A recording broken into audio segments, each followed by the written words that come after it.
Lagos, the nation's commercial capital. This is the News at 10.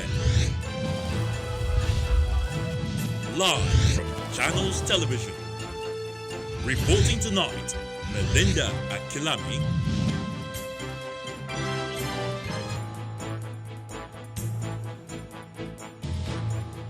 Hello and welcome. Governor Babajide Sanwo-Olu orders compulsory wearing of face masks by residents of Lagos, gives guidelines for burying the dead in the state. World Health Organization appoints former Minister of Finance, Dr. Ngozi Okonjo-Iweala, as one of its COVID-19 special envoys. NCDC collects samples from family of a man suspected to have died from COVID-19 in Kano, asked them to go into isolation pending outcome of investigation into cause of death. And COVID-19 global death toll climbs to over 200,000 with almost 3 million confirmed cases. Plus, business and sports. On business news tonight, Nursal Microfinance Bank debunks advertised partnership with state governments and organizations on the COVID-19 50 billion naira targeted credit facility. And on sports news tonight, Arsenal players get green lights to return for light training sessions from next week.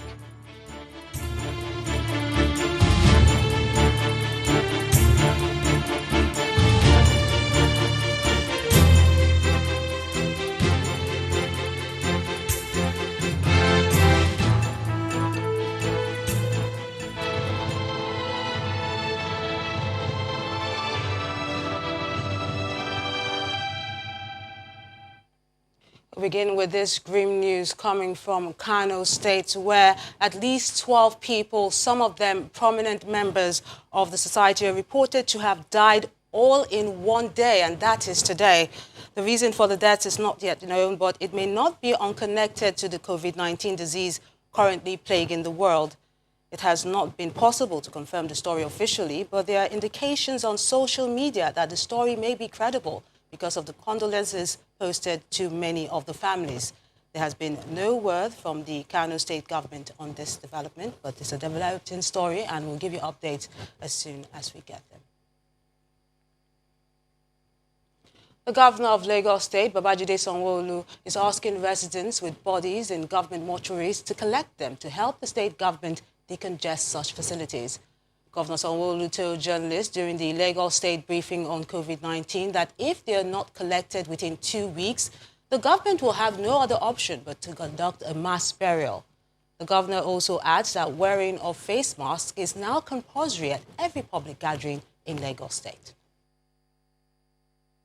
Let me now make it clear that funerals are on the list of activities exempted from the lockdown restriction. You can hold or attend your funeral ceremony in Lagos State as long as you comply with the requirements that we have laid down. And for emphasis, I will reiterate them again. That we do not have persons at any funeral, including the officiating religious leaders, not exceeding 20. Physical distancing must be maintained at all funeral ceremony. All attendees or mourners must wear a face mask and must ensure that they wash their hands before or after the ceremony. There must not be any form of parties or reception that will accompany these funeral ceremonies. And the rest assured that as long as you keep to these directives and you fully comply with them, funerals will be allowed and they'll be encouraged to take place immediately. If we are unable to see a decongestion of the mortuaries across the state within the next 2 weeks, Lagos State government will now be compelled to seek to have a mass burial. And we don't want to force this on anybody, which is why we're asking for the cooperation of all of us. Regarding the face mask, you know that I've touched on these issues a couple of times. But let me now formally also announce that face mask, like I did mention earlier in the week, will now become a compulsory thing that we must wear at any public gathering. We are currently producing millions of these face masks from our various tailoring companies, and it presents a great opportunity for businesses, for all these small, medium-scale businesses to contribute to COVID-19, and it's also a chance for them to make good of their businesses and to earn some money. So once we collect the first batch, which I think will be coming in tomorrow or next, we'll start distributing to our citizens free. Staying in the southwest, the Osun State government says it has conducted 167 new tests for COVID-19 and 12 of them returned positive. According to a statement, this now brings the number of active cases in the state to 13. The Commissioner for Health, Dr. Rafiu Isamotu, explains that the 12 new cases were recorded when tests were conducted in the last 2 weeks of the lockdown, an indication that it was effective in the fight against the pandemic. While asking residents not to panic, he reiterates the fact that the stay-at-home directive and the ban on public gatherings are still in force, while the wearing of face masks is now compulsory for residents in Osun State. The former Minister of Finance, Dr. Ngozi Okonjo-Iweala, has been appointed as a special envoy for ACT Accelerator by the World Health Organization, alongside the former CEO of GlaxoSmithKline, Sir Andrew Whitty. Access to COVID-19 Tools Accelerator Act is an initiative for a global collaboration to accelerate the development, production, and equitable access to new COVID-19 diagnosis, therapeutics, and vaccines. In a tweet, the WHO Director General, Tedros Ghebreyesus, thanked Sir Whitty and Dr. Okonjo-Iweala for accepting the appointment as special envoys for the ACT Accelerator. Dr. Okonjo-Iweala, who is the chairman of the Global Alliance for Vaccines and Immunization, is advocating the launch of a global vaccine bond on the capital market to help curb the spread of the pandemic. She told Channels Television that the bond will allow most countries around the world, especially developing nations, access to the COVID-19 vaccine when it's eventually found and approved. Abuja residents are not taking chances as they troop to the market to take advantage of the recent announcement by the Minister of the Federal Capital Territory as an extension of business hours for markets from 8 a.m. to 3 p.m. on Wednesdays and Thursdays is now applicable. But the residents are defying all safety measures against the global pandemic, while some shoppers are going the extra mile to protect themselves in the face of the large turnout at the market. Majority of them are not taking the necessary precautions. It's 9 a.m. and residents of Karo, Jikoyi are on their way to stock up their homes with food items. While some have their face masks on, others do not. Inside the market is a large turnout of shoppers who have defied the directive for social distancing. Business here is as usual. But what could be responsible for this large turnout? Well, I just came into the market and I just discovered that the market is very, very rowdy. It's even overcrowded. Because of the time limit, people are rushing to, get what they want and quickly go back. If you look at the social distances, they are preaching in television and radio. People are not observing it here. Look at how the road are so compacted that people are jamming themselves. So if anybody had the coronavirus, they are preaching about also. In fact, thousands of people will be affected. There's a lot of body contact. They say we should have 2 meters apart. And you can see because the place is overcrowded, there are a lot of people in the market and people are touching each other and one another. So if they can extend it to 3 to 4 days in a week, it will be better for us so that we don't contract this COVID-19. In Nyanya, a satellite town in the nation's federal capital territory, it is not business as usual. The market, which used to be a beehive of activities, especially on market days, is experiencing a low turnout.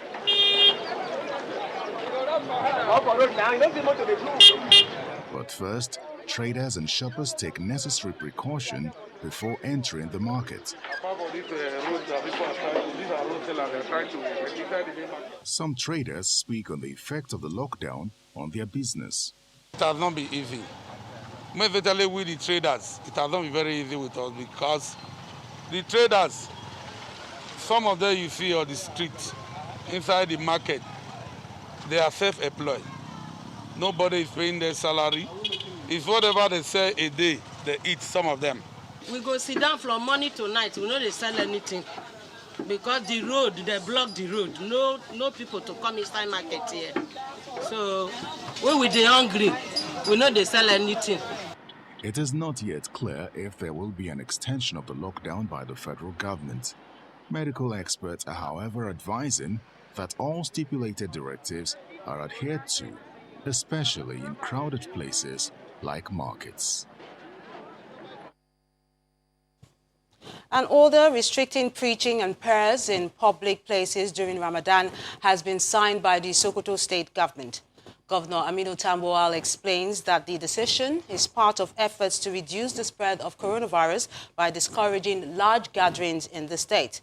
The governor also directed the State Ministry of Health to reinstate retired health workers and engage them on contract to help in the fight against the pandemic.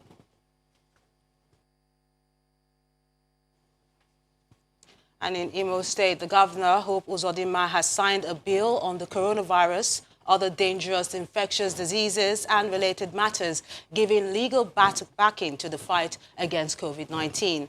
The bill, amongst other things, bans social or religious gatherings with the hope that it will keep residents safe from COVID-19. According to the governor, it's now a criminal offense in Imo State for anyone to violate the directives and orders of the state government on the measures being put in place to prevent the outbreak of the disease. The Imo State House of Assembly has again today shown the strong support, as always, by enacting this legislation that will give a legal backing to all the measures already put in place by government administratively to ensure the prevention and allow for strong preparedness of our government in making sure that this virus, the government and the governor has been empowered by this law to invoke the penal clauses should there be any violation.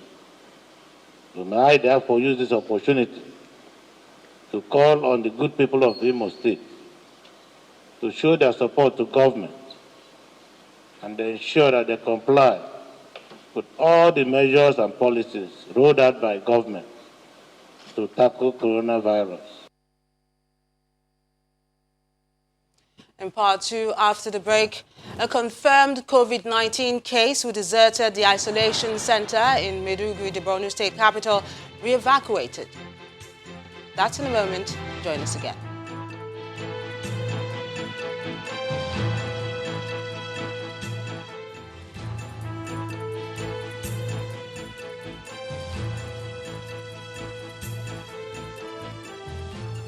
Welcome back. If you just joined us, you're watching the news at 10 live on Channels Television Lagos. So, reminder of our top stories. Governor Sanwo-Olu orders compulsory wearing of face masks by residents of Lagos, gives guidelines for burying the dead in the state. At least 12 prominent Nigerians die in Kano in one day, some of them reportedly from COVID-19. NCDC collects samples from family of a man suspected to have died from COVID-19 in Kano, asked them to go into isolation pending outcome of investigation into cause of death. And COVID-19 global death toll climbs to over 200,000 with almost 3 million confirmed cases.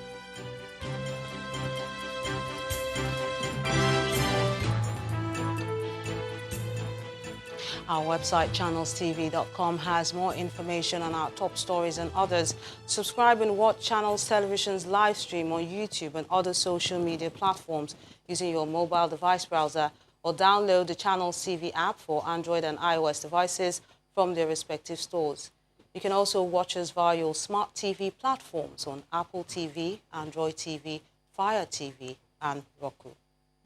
A confirmed COVID-19 case in Maiduguri, Borno State, who deserted the isolation center, has been re-evacuated. The man, an internally displaced person, left the isolation center to reunite with his family and friends at the Bakassi IDP camp in Maiduguri, the state capital.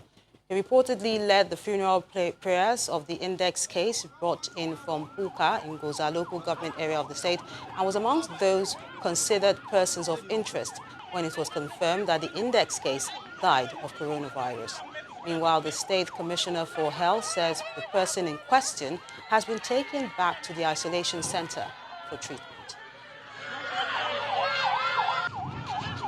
That confirmed case, unfortunately, probably did not believe in the existence of the disease, and despite counseling, did not probably believe that he had the disease or had an intent to deceive the system, and he did deceive the system actually. Once we got the results that he was positive, he was traced and a vehicle was sent and he was picked from his home to the isolation center. Unfortunately, during the process of surveillance and contact tracing, this individual gave varying names. Whereas his names are Usman Iya Ububa, he gave on the form Usman Yau. And while the surveillance team went back and were looking for Usman Yau, to whom he was traced, by the time he was taken back to the isolation center for isolation, he now told them that his names are Ya Ububa, not Usman Yau. And having created that disparity, when they felt that, well, they probably had the wrong person, and he insisted that he was on the wrong person, and based on that, he was let out and taken back to his home. It wasn't until this morning when we followed up again trying to find out exactly where Usman Yau was that we realized that Usman Yau is the same person as Ya Ububa, is the same person as Usman Ya Ububa, and that is why we went back after him today, and I'm glad to report that he has been taken back to the isolation center as we speak now. And let's bring you more updates on the grim news we brought to you earlier from Kano, where at least 12 people, some of them prominent members of the society, are reported to have died within 24 hours. The reason for the deaths is not yet known, but it may not be unconnected to the COVID-19 disease currently plaguing the world. It has not been possible to confirm the story officially, but there are indications on social media that the story may be credible because of the condolences posted to many of the families. Meanwhile, the COVID-19 testing laboratory in Kano has been shut for the past 3 days following reported lack of testing materials. Some of the staff in the lab were also said to have tested positive for COVID-19, prompting the shutting down of the facility. Well, the Kano state government has confirmed the death, but explained that it's too early to conclude that these people died of COVID-19. Staying in Kano State, officials of the Nigeria Center for Disease Control have taken the sample of the family of a man suspected to have died of COVID-19.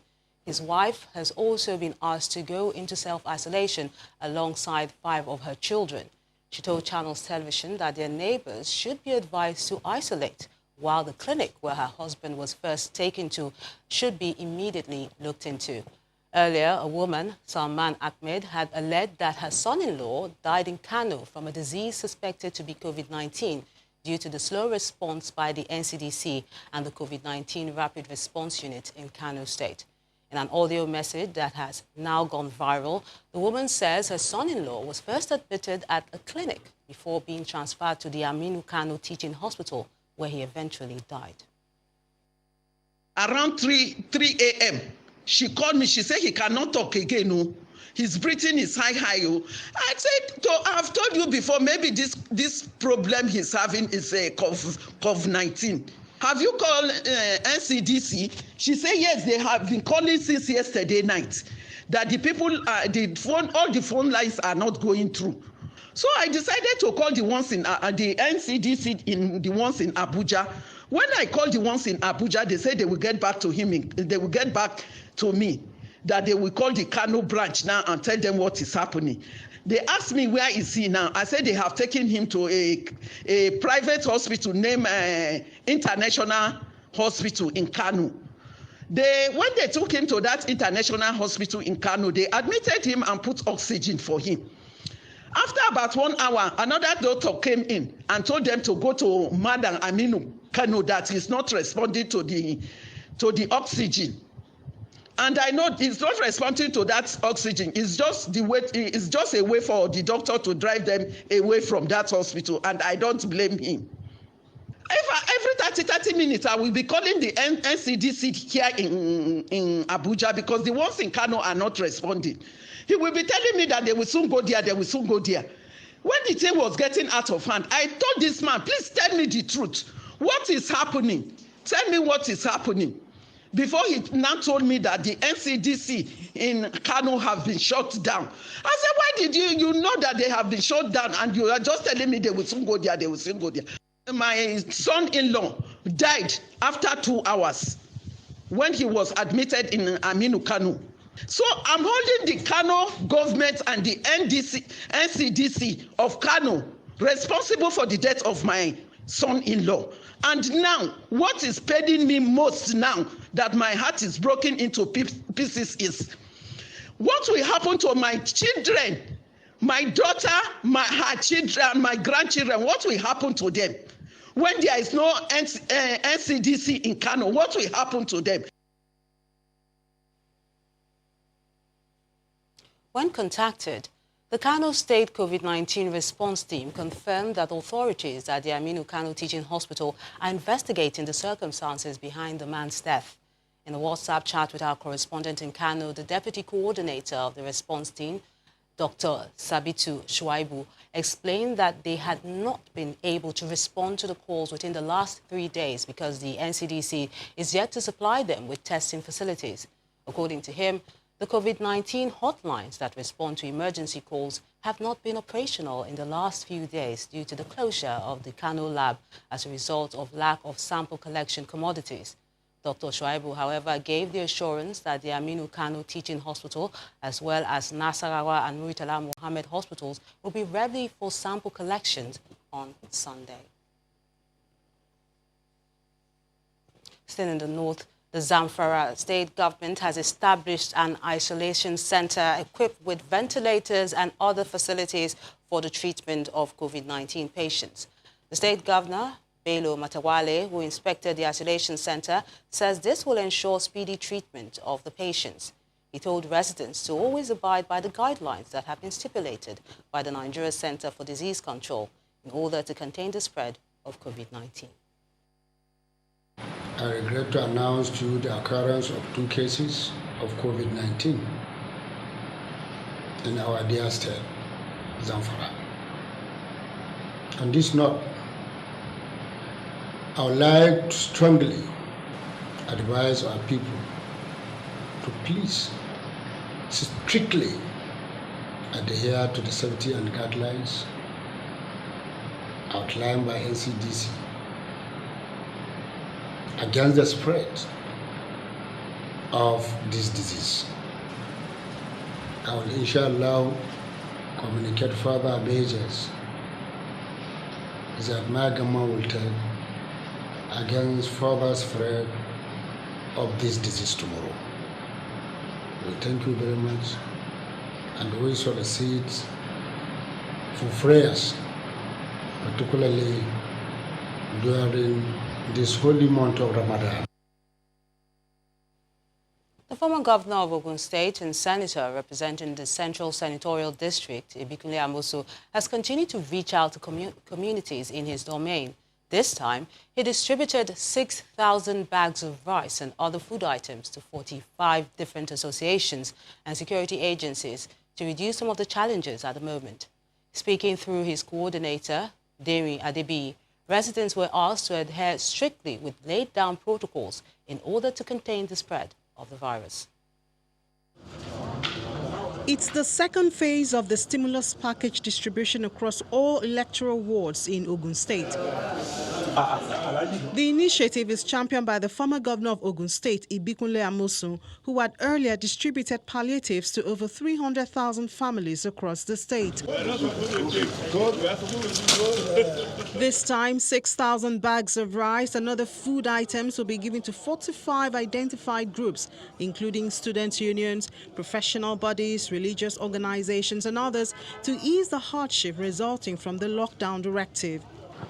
This rice you are seeing here and other items are for the organizations. St. Amosu appeals to all Nigerians, irrespective of political, ethnic, religious, or other divides, to unite in the fight against COVID-19. The gesture is also extended to the police, civil defense, and correctional centers. The beneficiaries commend the former governor for this donation. This is not something short of expectation.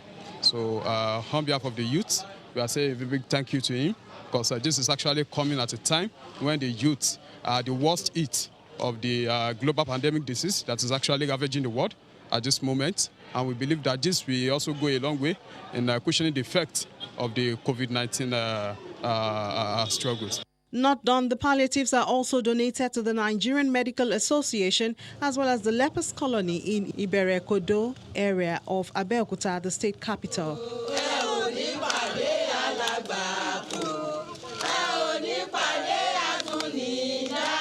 The stimulus packages are expected to make meaningful impact on the livelihoods of the targeted association and groups, while the enforcement of the lockdown directive continues. When the News at 10 returns, we have more updates on COVID-19. Plus, Nigeria incentive-based risk-sharing system for agricultural lending microfinance bank dismisses advertised partnership with state governments and organizations on the 50 billion naira COVID-19 credit facility. That's on Business News. Join us again. The Oyo State Secretariat has been ordered to open on April the 27th. That directive was given by Governor Seyi Makinde, explaining that only civil servants from grade level 13 and above with separate offices will resume on Monday. He noted that only one gate will serve as entrance and exit, while other gates remain closed, stressing that all meetings will now be done online. On the restrictions in place, Governor Makinde said the dusk till dawn curfew will be relaxed to accommodate the farmers. The State Secretariat will be reopened on Monday, April the 27th, 2020. Only civil servants at level 13 and above with separate offices will resume. And we've put certain guidelines in place to prevent and control the spread of COVID-19 within the State Secretariat. One, there will be new security measures in place, including having only one gate to serve as entrance and exit. All other gates will be closed. All meetings will be held online. No visitors are allowed except absolutely necessary. Also, 100 ml hand sanitizers and face masks will be given to each officer. Dusk to dawn curfew in Oyo State will also be relaxed. Currently, the curfew is from 7 p.m. to 6 a.m. From tonight, it will be from 7 p.m. to 5 a.m. The Nigerian Air Force has distributed palliatives to vulnerable members of host communities in Lagos and Kaduna State to cushion the hardship experienced as a result of the COVID-19 lockdown.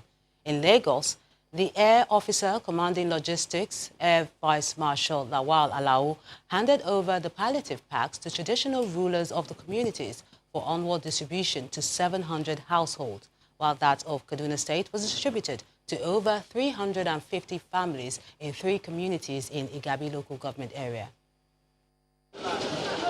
Mafoluku in the Oshodi area of Lagos State in southwest Nigeria is one of the host communities of the Nigerian Air Force, and it's here that the distribution of the palliatives takes off. The aim is to alleviate the hardship being experienced by Nigerians as the lockdown over COVID-19 persists. We have 400 bags which would be handed over to the Oba for appropriate distribution to those categories of vulnerable persons that I had earlier mentioned. In each bag is 10 kilograms of rice, 10 kilograms of gari, 1 liter of vegetable oil, and 10 sachets of tomato paste. Then a few residents are handed the palliative pack. The next port of call is the Shasha community in the Akoja area, also in Lagos State. Here, 300 homes are expected to benefit from the palliatives.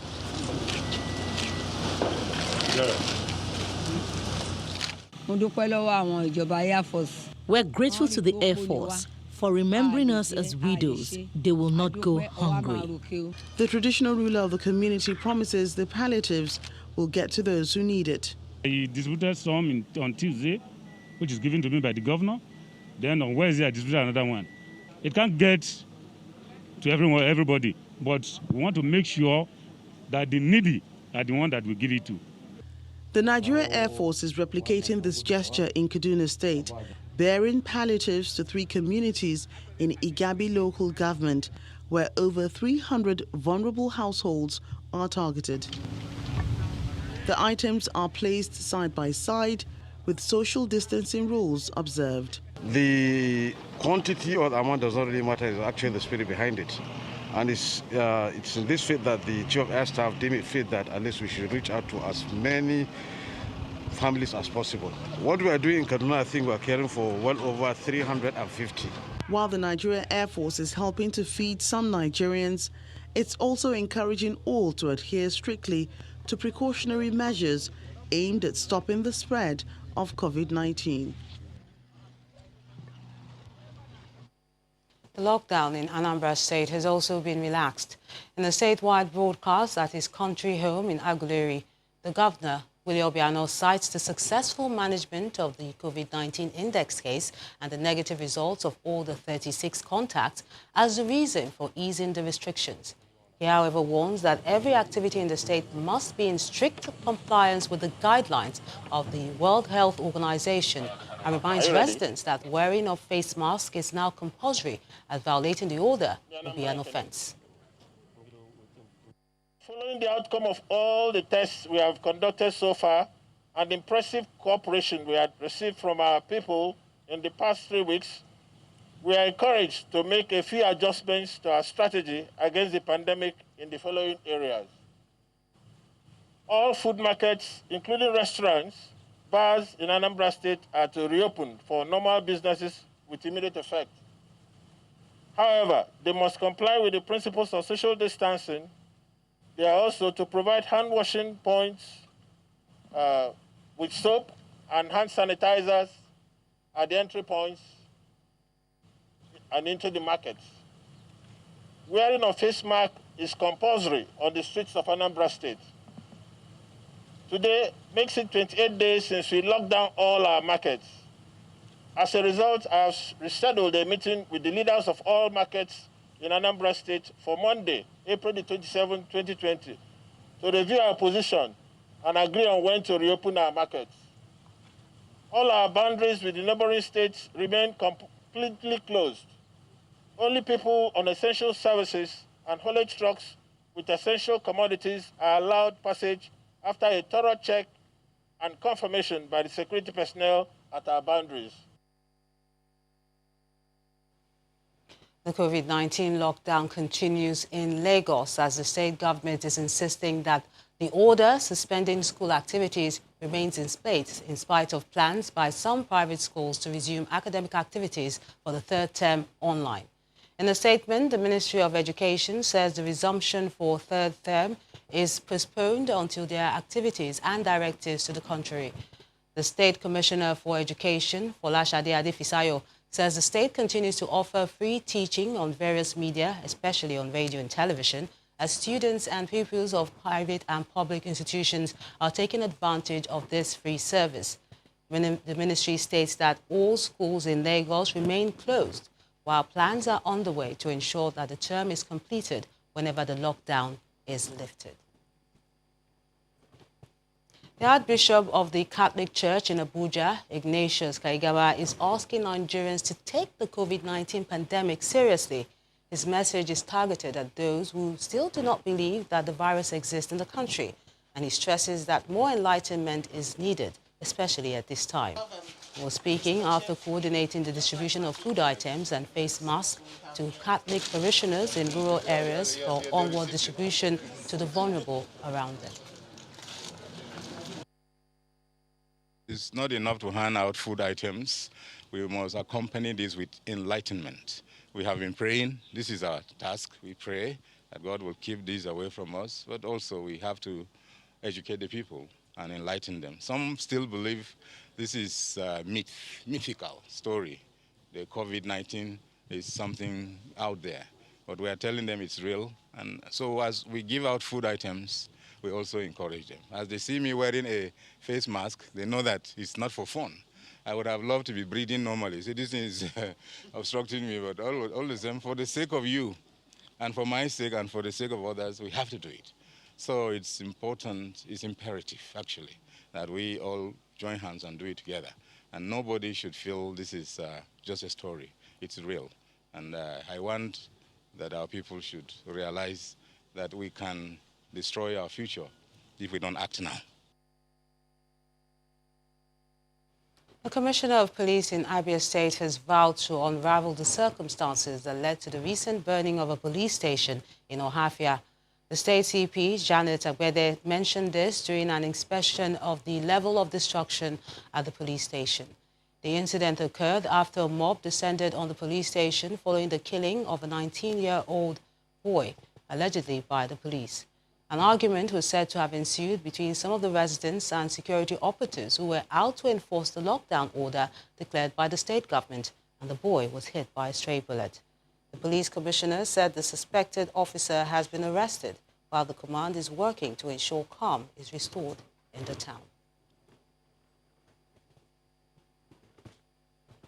The International Monetary Fund, IMF, is expected to recommend the approval of $3.4 billion in emergency funding for Nigeria as part of measures to cushion the impact of the coronavirus on the nation's economy. According to the international news organization Bloomberg, the IMF Executive Board will meet on Tuesday next week to review the request. The loan, which is scheduled to be repaid in not more than 5 years, is considered the largest allocation by the IMF to an African country to assist with the coronavirus pandemic. The Minister of Finance, Mrs. Zainab Ahmed, earlier this month referred to the funds being expected from the multilateral organization. She told journalists in Abuja after a meeting of the Economic Committee on COVID-19 that Nigeria is requesting $2.5 billion from the world, $1 billion from the African Development Bank as well.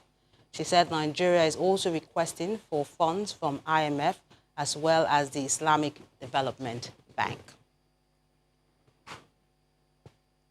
Let's find out other stories in the world of business. Teniola is standing by.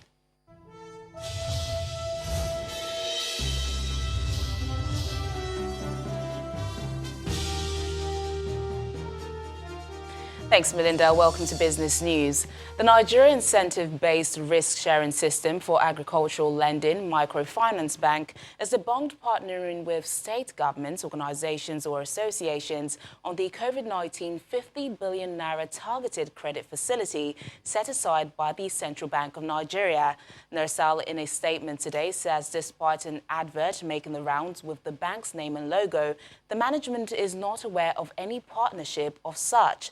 The bank bank urged applicants under the CBN COVID-19 targeted credit facility to go through the application process directly through the bank's online portal and are not required to provide information to any other party outside what is stipulated on the NMFB website. The credit facility is set aside by the Apex Bank to cushion the adverse effects of COVID-19 on households and MSMEs.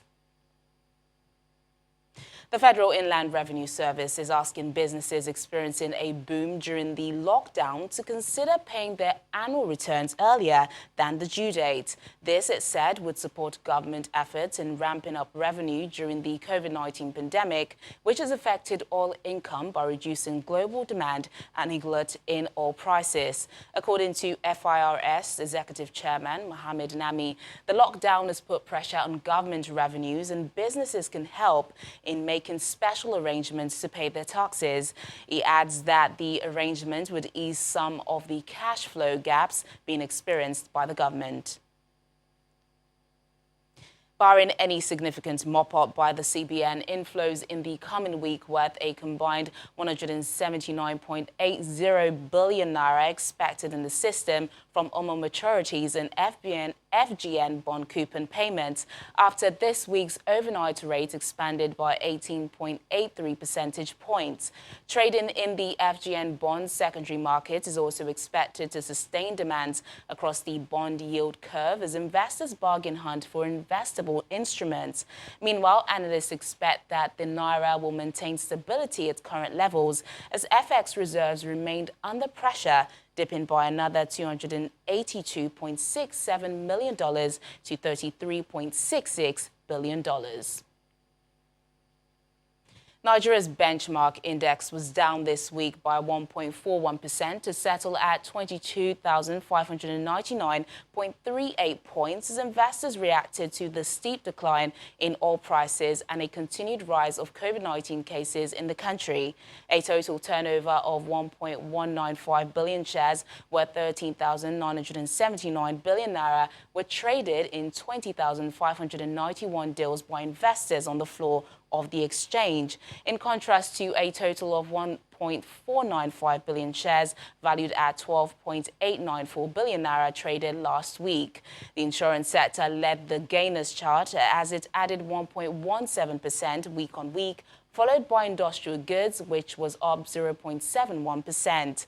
On the flip side, the banking sector, consumer goods and oil and gas sector declined by 5.24%, 2.64% and 1.68% each. The exchange witnessed 3 sessions of losses out of 5 trading sessions for the week, bringing the year-to-date loss to minus 15.81% from 14.61% the previous week. And the main news again. At least 12 prominent Nigerians died today in Kano. Some of them are feared to have lost their lives from COVID-19. The Kano state government has confirmed the deaths but explained that it may be too early to conclude that the individuals died from coronavirus. Also today, Governor Babajide Sanwo-Olu ordered the compulsory wearing of face masks by residents of Lagos and gave guidelines for burying the dead in the state.